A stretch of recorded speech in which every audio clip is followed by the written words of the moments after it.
DRB news में आप सभी का स्वागत है। मैं हूं सैयद सलमान और आज हम एक ऐसे व्यक्ति से मुलाकात कराएंगे जिसका मुंबई से लेकर राजस्थान तक में जिन्होंने एक पूरी श्रृंखला तैयार कर रखी है शिक्षा के क्षेत्र में, और शिक्षा को पूरी तरह से अपने आप को उन्होंने समर्पित कर दिया है शिक्षा के क्षेत्र में। जी हाँ, हम बात कर रहे हैं मुंबई के मशहूर श्री राजस्थानी सेवा संघ कॉलेज के अध्यक्ष और राजस्थान में जेजेटी यूनिवर्सिटी के चेयरपर्सन श्री डॉक्टर विनोद टिबड़ेवाला जी से। टिबड़ेवाला जी, आपका बहुत बहुत स्वागत है। धन्यवाद।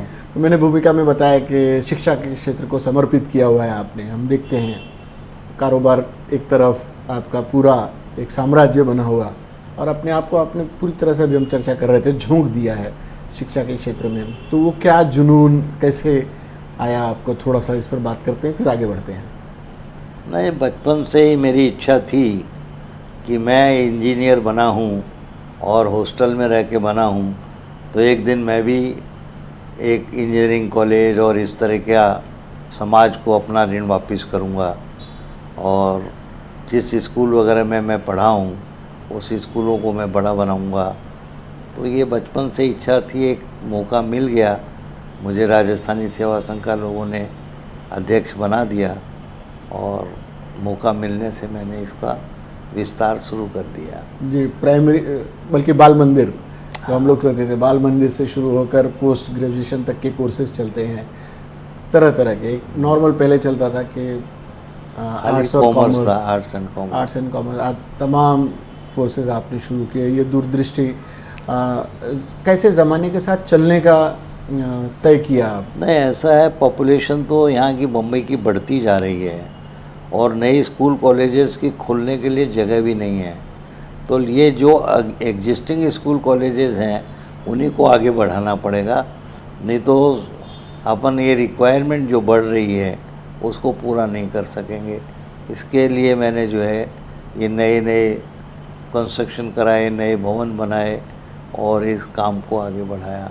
हाँ, नहीं, ये तो बहुत, क्योंकि आसपास जितने स्लम्स हैं उनके लिए, जैसे एक कॉन्सेप्ट हम लोग सुनते थे कि ये फला स्कूल, फला कॉलेज, फला ये एक शिक्षा का मंदिर है, तो सचमुच में ये शिक्षा का मंदिर आपने बना दिया। लोग आसपास के सारे इलाके के स्लम्स, यहाँ मरूल से लेकर साकेनाका, यहाँ से लेकर अंधेरी और विले पार्ले और महाकाली तक के बच्चे यहाँ आते हैं और उनका भविष्य बन रहा है। लोग इस बात के लिए आपकी और आपकी संस्था की तारीफ भी करते हैं। पिछले दिनों ये जो कोरोना काल रहा, हमने देखा रेगुलर, तब भी आपने एक भी दिन नागा नहीं किया। हम तो रविवार को भी आपको यहाँ पाते थे। तो ये कैसा रहा इस दौर का, कोरोना काल के दौरान शिक्षा जगत में आपने क्या बदलाव महसूस किया और क्या पाया, उसका उसमें अच्छाई क्या कही जाए? कोरोना में अच्छा क्या हुआ है? तकलीफ ही लोगों ने झेली है। उस दौर में भी आप एकदम पूरे समर्पित भाव से यहाँ रहते थे, तो कैसे क्या दिमाग में आया? देखिए, कोरोना काल के अंदर मोदी जी ने लॉकडाउन डिक्लेयर कर दिया कि कोई भी आदमी बाहर नहीं जा सकता। 3 महीने तक तो वो लॉकडाउन ही रहा।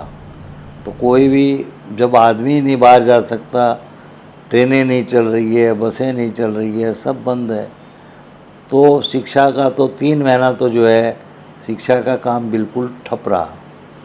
फिर धीरे धीरे जब इन्होंने खोलना शुरू किया तो शिक्षा जगत ने सबसे पहले उन लोगों ने इन्हें ऑनलाइन एजुकेशन देने की परमिशन प्रदान कर दी। तो सब बच्चे ऑनलाइन एजुकेशन देने लग गए, टीचर सब आके ऑनलाइन एजुकेशन देने लग गए।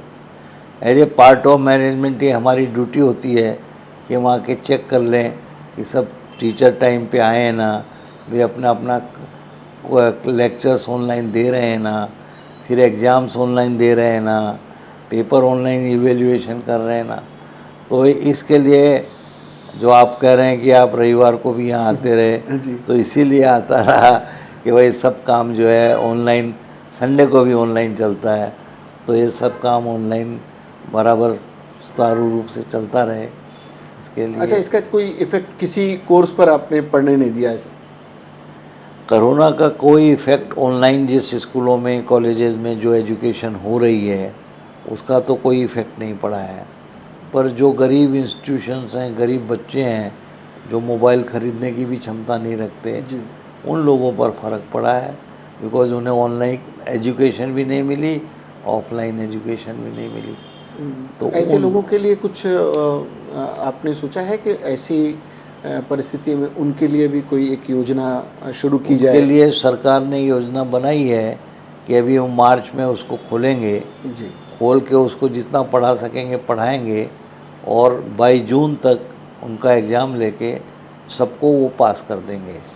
वहाँ पर आप जैसे मैंने कहा कि राजस्थानी सेवा संघ कॉलेज, यहाँ पर हिंदी स्कूल है, अंग्रेज़ी स्कूल है, जूनियर कॉलेज है, डिग्री कॉलेज है, पोस्ट ग्रेजुएशन कॉलेज है, प्रोफेशनल कोर्सेज़ के हैं, आपने रेडियो वगैरह के लिए, पत्रकारिता के लिए और कई सारे मैनेजमेंट कोर्सेज़ वगैरह स्टार्ट कर रखे हैं, तो इसमें तो हो जा रहा है। राजस्थान में पूरी आपने यूनिवर्सिटी एक स्थापित की है, JJT एक सम्मानित यूनिवर्सिटी मानी जाती है, वहाँ की क्या स्थिति रही इस दौर में?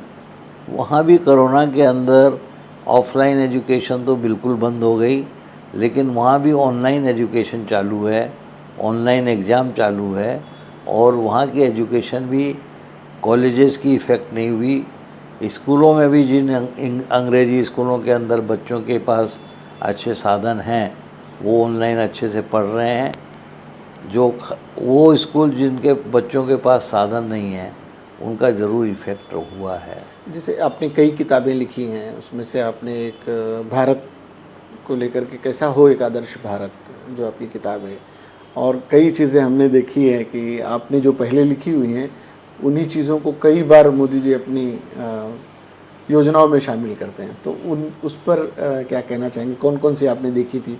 हमारी जब भी चर्चा होती थी, देखिए ऐसा है, मैं पहले इंडस्ट्रीज़ में था, तो स्मॉल स्केल इंडस्ट्रीज़ का मैं फैब्रिकेटर एसोसिएशन का प्रेसिडेंट था, और कोसिया चैम्बर ऑफ स्मॉल इंडस्ट्रीज़ का मैं वाइस प्रेसिडेंट आज भी हूँ। तो मुझे इंडस्ट्री की समस्याएं तो बिल्कुल पता थी कि इंडस्ट्री की ये समस्याएं हैं, तो भारत कैसा बनना चाहिए, उसमें इंडस्ट्री की जो जो समस्याएं थी वो मैंने अलग अलग चैप्टर से उसमें डाल दी।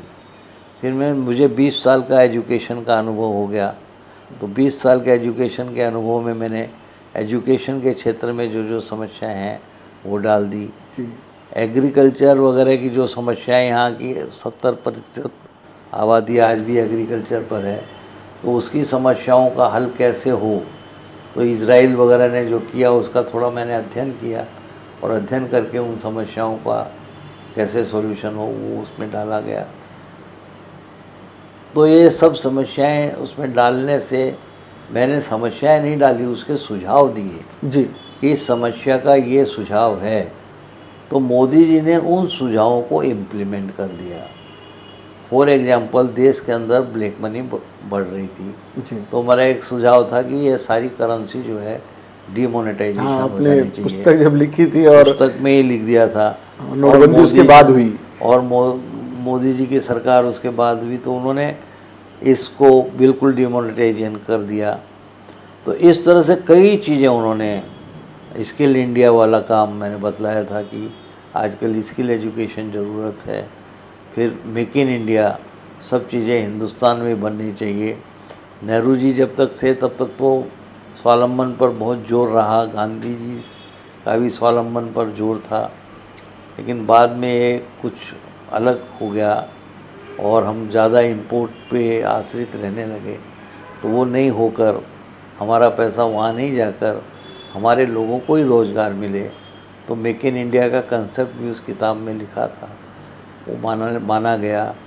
टूरिज़्म, सफाई के कारण इंडिया में टूरिज़्म नहीं था, तो मोदी जी ने सफाई अभियान और टूरिज़्म के लिए उन्होंने अलग अलग सेक्टर्स में पोर्ट खोल दिए, रेलवेज़ बनवा दी। तो एक किताब काफ़ी मेरी समझ से उनके दिमाग में भी रही होगी, इतनी बड़ी पार्टी है। हाँ जी, बिल्कुल। लेकिन मैं ये नहीं कह सकता कि पूरा ये कोई मेरी आइडिया पर देश चल रहा है, ये तो बहुत बड़ा अहंकार हो जाएगा।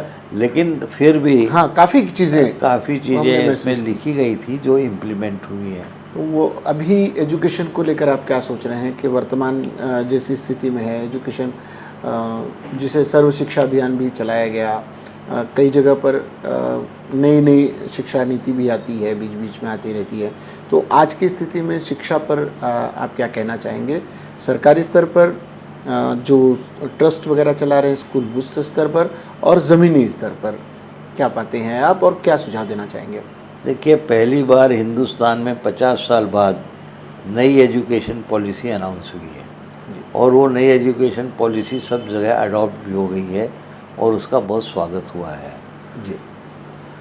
प्राइमरी एजुकेशन में जो मातृभाषा में पढ़ाई करवाना है वो कंपलसरी किया है।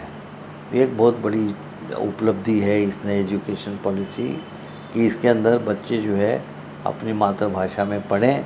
तो ये जो सारा अंग्रेजी का ही जो चलन हो रहा था उससे थोड़ा सा निपटारा लोगों को मिलेगा, अपनी मातृभाषा में अब वो पढ़ा सकेंगे।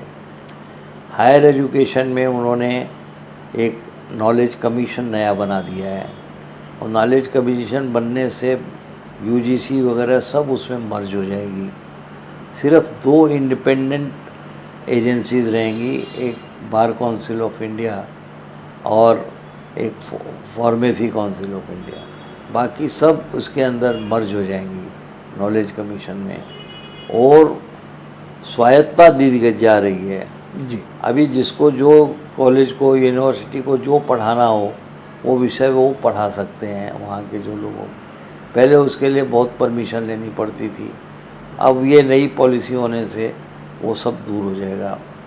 पहले यूनिवर्सिटियों को ऑफ कैंपस सेंटर खोलने की इजाज़त नहीं थी, अब यूनिवर्सिटियाँ अपनी खुद की स्वायत्तता की ज़मीन यदि है तो वो ऑफ कैंपस सेंटर कहीं पर भी खोल सकती है।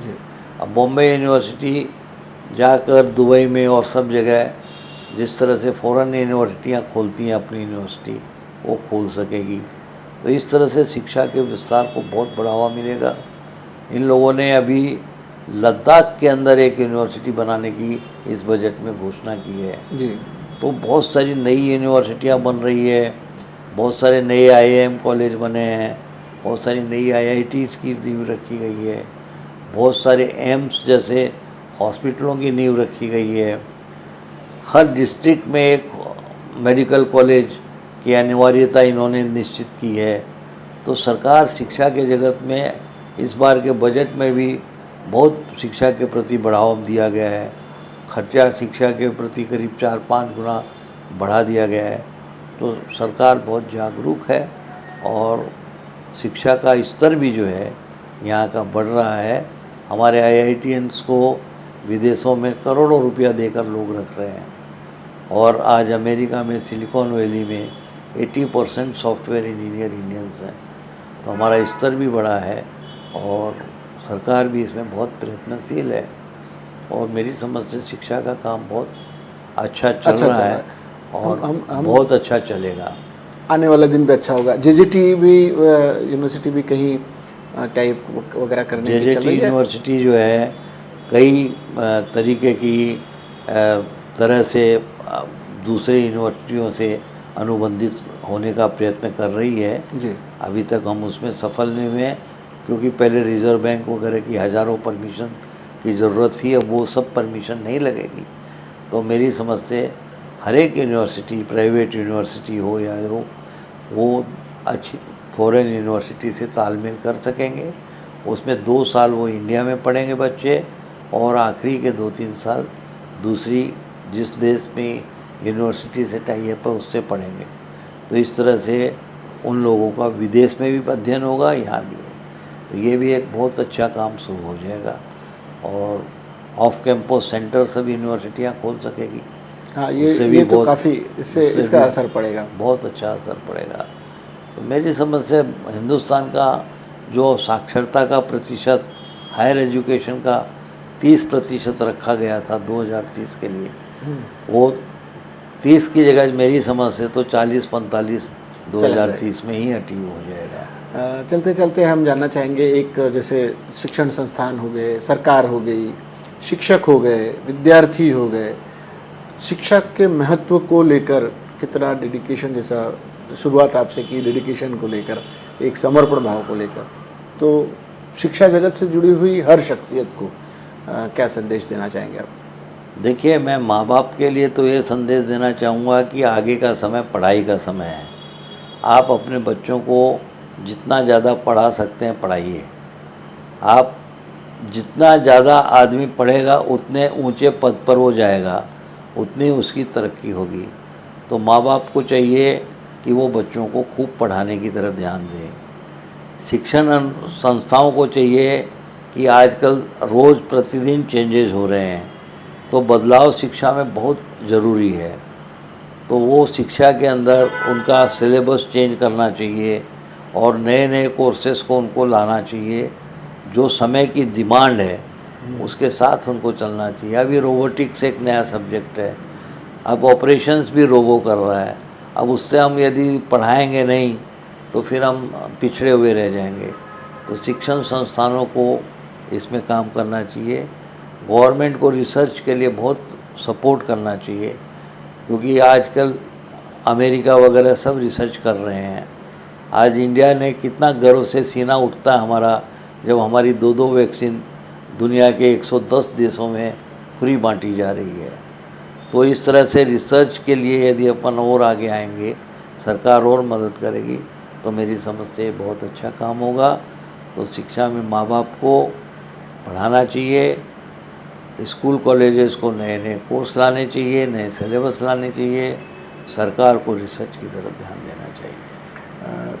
विनोद टिब्बेवाल जी, आपका बहुत बहुत शुक्रिया। आप हमारे शो में आए, आपने चर्चा में हिस्सा लिया और शिक्षा के महत्व को बहुत अच्छे से विस्तार से बताया और सरकार की तरफ भी कुछ उम्मीदें जताई। उम्मीद करते हैं कि बहुत जल्द सरकार इन बातों पर भी, आपकी किताबी बातों को जिस तरह से इम्प्लीमेंट किया गया, आने वाले कल में इस पर भी विचार होगा।